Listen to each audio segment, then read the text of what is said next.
So hello student, today we are going to learn about a new topic called coordinate geometry. And this chapter is already learned by you people in your class 9. Coordinate geometry भन्ने chapter class 9 मा पनि छ ल. This is just an extension of that chapter. अनि let us revise directly what you have learned in your class 9. So class 9 मा तिमीहरूले already पढेको छ यो system ल. So before going to this system, let us know how this system is created. So यो type को system लाई चाहिँ एउटा कार्टेशियन भन्ने मान्छेले निकाल्यो. So कार्टेशियन भन्ने मान्छेले एउटा कोअर्डिनेट सिस्टम बनायो, त्यसलाई हामी भन्छौं यो सिस्टम ल. उसको सिस्टममा के छ, होरिजन्टल लाइनलाई के भन्यो, एक्स एक्सिस भन्यो, भर्टिकल लाइनलाई के भन्यो, y एक्सिस भन्यो. यो होरिजन्टल लाइनलाई x एक्सिस भन्यो, यो भर्टिकल लाइनलाई y एक्सिस भन्यो. यो होरिजन्टललाई x एक्सिस और अब्सिसा पनि भन्यो, whereas भर्टिकललाई y एक्सिस और ऑर्डिनेट पनि भनेर भनिन्छ. So this system is proposed by Cartesian and it is known as Cartesian coordinate system. Cartesian coordinate system मा के हुन्छ, यहाँदेखि राइटपट्टिको एक्स एक्सिस सबै पोजिटिभ हुन्छ, यहाँदेखि लेफ्टपट्टिको एक्स एक्सिस सबै नेगेटिभ हुन्छ, whereas upward y axis positive हुन्छ, डाउनवर्ड वाई एक्सिस नेगेटिभ हुन्छ. सो यो तिमीहरूले अलरेडी पढिसकेको छौ. सो एक्स एक्सिस र वाई एक्सिस जहाँ इन्टरसेक्ट हुन्छ, जहाँ भेट हुन्छ, त्यो पोइन्टलाई भन्छौँ हामी, यो पोइन्टलाई जहाँ भेट भएको पोइन्टलाई भन्छौँ origin. So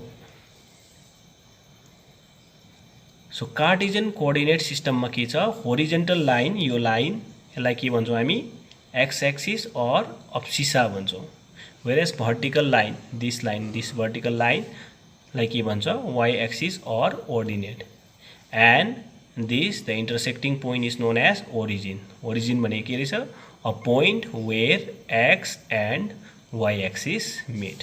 So this is the point where x axis and y axis meet, and this is known as origin. So this much about the revision. Now let us go to the coordinate geometry. So simple. So coordinate भनेको, before going to the coordinate geometry, let us know what is coordinate. Coordinate भनेको के हो, it is the position of the points with respect to the x and y axis. Coordinate भनेको position हो, एउटा पोइन्टको position मात्रै हो, with respect to Cartesian coordinate system भन्दा हुन्छ, एक्स र वाई एक्सिस भन्दा हुन्छ ल. सो सपोज यहाँ यहाँ एउटा पोइन्ट छ अरे, पोइन्टको नाम अरे पी, ठिक छ. एक्स पट्टिको कति छ यसको, यो एक्स पट्टि 3, वाई पट्टि कति छ 4. सो पोइन्टको यो पोइन्ट पी को यो भ्यालुलाई चाहिँ हामी कोअर्डिनेट भन्छौं ल. So coordinate means simply a position of P with respect to x and y axis. So x axis को लाई फर्स्टमा लेख्छ, वाई एक्सिस को लाई सेकेन्डमा लेख्छ ल. So this is the coordinate of P. So coordinate of P is simply a position of P with respect to the Cartesian coordinate system भन्दा with respect to x and y axis भन्दा नि भयो, ठिक छ. Suppose एउटा point छ नि यहाँ, सो यसको x पट्टि कति भयो 5 q अरे ल, y पट्टि कति भयो 3. So this 5,3 is the coordinate of q, or the position of q is with respect to x and y axis is 5,3. त्यही कारण यो 5,3 यो पोइन्टलाई चाहिँ हामी के भन्छौं, कोअर्डिनेट अफ q भन्छौं, ठिक छ. सो कोअर्डिनेट मिन्स, सिम्पल टर्ममा कोअर्डिनेटलाई कसरी डिफाइन गर्छ, it is just a position of a points, position of points with respect to x and y axis, ठिक छ. So this is all about coordinate. So coordinate भने के रहेछ, position मात्रै रहेछ ल, पोइन्ट्सको एक्स र एक्सिसको रेस्पेक्टमा और कार्टेशियन कोअर्डिनेटको रेस्पेक्टमा. सो नेक्स्ट के छ, geometry. What is geometry, it is a measurement of something. So actual geometry भनेको चाहिँ खासमा के हो भने नि, एक्चुअल मिनिङ चाहिँ ज्योमेट्रीको के हो भने, जियो भनेको अर्थ हो, मेट्री भनेको मेजरमेन्ट हो ल. अर्थको मेजरमेन्ट भन्छ।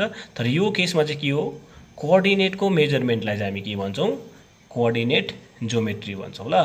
So coordinate geometry is simply a measurement of distance between the 2 points or the area enclosed by the points or area formed by joining the points.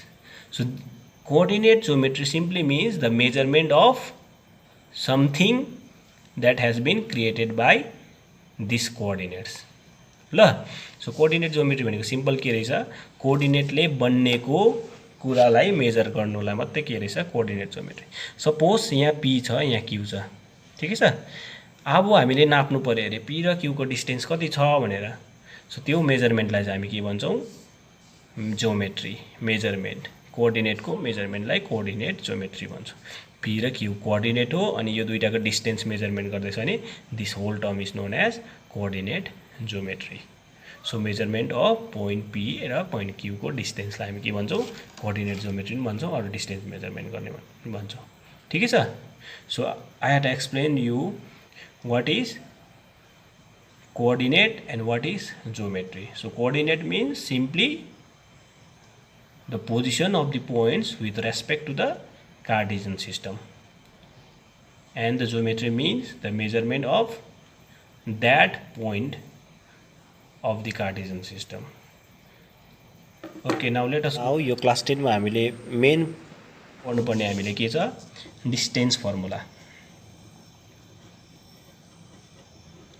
Distance formula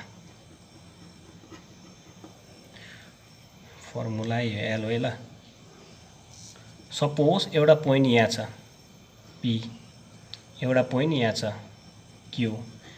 so यसको coordinate छ 2,3 अरे suppose ल, यसको कमा छ 4,3, ठिकै छ। So distance फर्मुलाले के दिन्छ, the distance between the P र क्यूको पोइन्ट, यो लेन्थ दिन्छ। यो भनेको डिस्टेन्स बिट्विन पी र क्यू, पी र क्यूमा कति डिस्टेन्स छ त्यो चाहिँ हामीलाई डिस्टेन्स फर्मुलाले दिन्छ ल, यो एल हो ल। So distance formula is simple,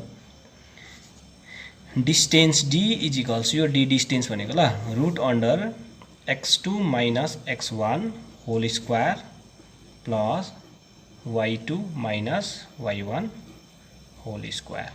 So D is simple, x2 minus x1 root under whole square plus y2 minus y1 whole square. अब हामीलाई क्वेसन आउँछ, what is this x1 and x2? So x1 and x2 कोअर्डिनेट्सहरु हो ल। Suppose मैले यो पोइन्टलाई पहिला लेखेँ, यसलाई म लेख्छु x1 इज इक्वल्स टु 2, यो सेकेन्डको y हुन्छ ल। So y1 is equals to 3, x2 यताबाट is equals to 4, y2 is equals to 3। यो मैले x1 यसलाई लेखेँ पहिला, y1 यसलाई लेखेँ ल। x1 सँग y1 हुन्छ जहिले पनि, x1 र x2 हुँदैन है ल सँगै। एउटा x को कोअर्डिनेट हो, फर्स्टको कोअर्डिनेटलाई हामी x को कोअर्डिनेट भन्छ, सेकेन्डको कोअर्डिनेटलाई y कोअर्डिनेट, यो त तिमीहरूलाई अलरेडी याद छ। सो फर्स्टकोलाई x भन्छ, सेकेन्डकोलाई y भन्छ, ठिकै छ। सो x1 2 y1 3, x1 सँग y1 हुन्छ ल सँगै चाहिँ, x2 4 y2 3, ठिकै छ।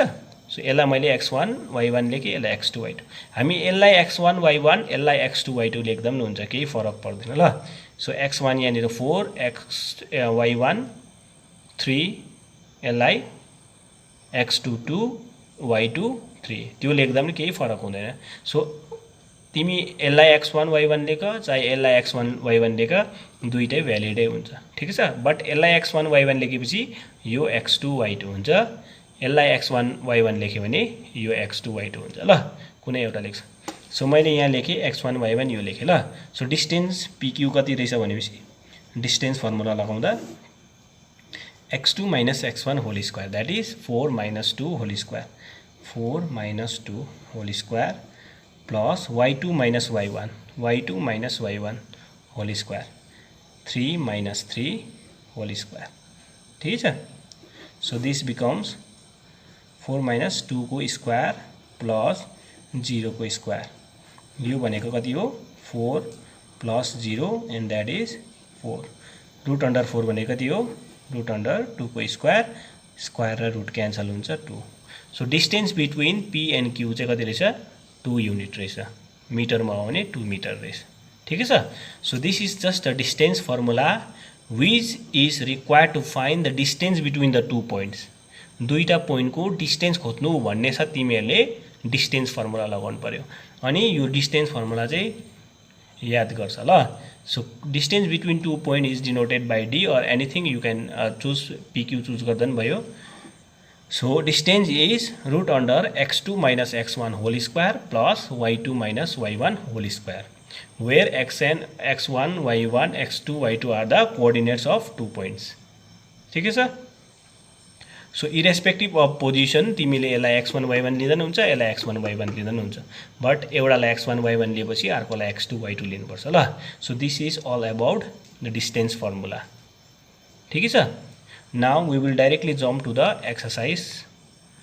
ठिकै छ यहाँसम्म जसले जे बुझ्दैन मलाई डाइरेक्टली सोध्छ ल वाट्सएपमा सोध्दा पनि हुन्छ फोन गरेर सोध्दा पनि हुन्छ सो टुडे हामीले सानो मात्रै पढ्यो डिस्टेन्स फर्मुला मात्रै पढ्यो ल डिस्टेन्स फर्मुला यो हो अनि मैले यहाँ भनेको केहरू के सबै बुझाएँ होइन के रहेछ so all about the today we will learn all about only up to this अनि के गर्छ if you have any confusion regarding this you can directly ask me ल अब अर्को पालि हामी के गर्छौँ एक्सरसाइज गर्छौँ ल थ्याङ्क यू